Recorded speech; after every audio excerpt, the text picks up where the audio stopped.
Question 4, Part C.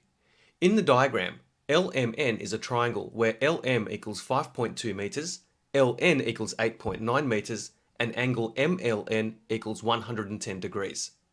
Part 1. Find the length of MN.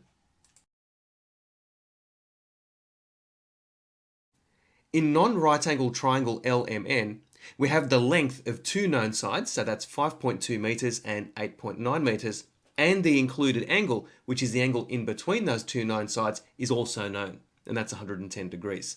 Hence, apply the cosine rule to find the length of side MN.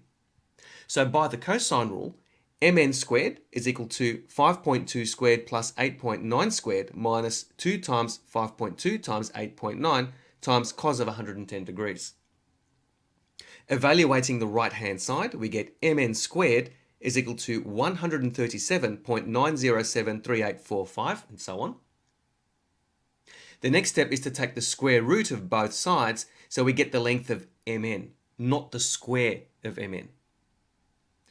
So mn is equal to 11.74339748, which rounds to 11.7 meters, correct to one decimal place.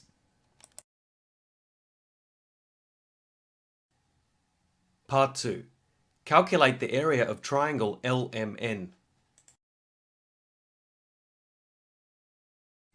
For the same reason as Part 1, because we have two known sides and the included angle is known, we can apply the area rule for triangles to find the area of triangle LMN.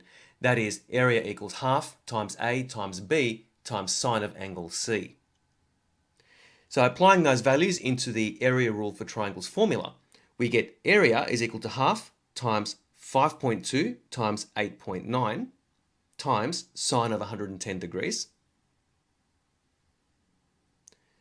And that evaluates to 21.74448724, which is equal to 21.7 square meters, correct to one decimal place.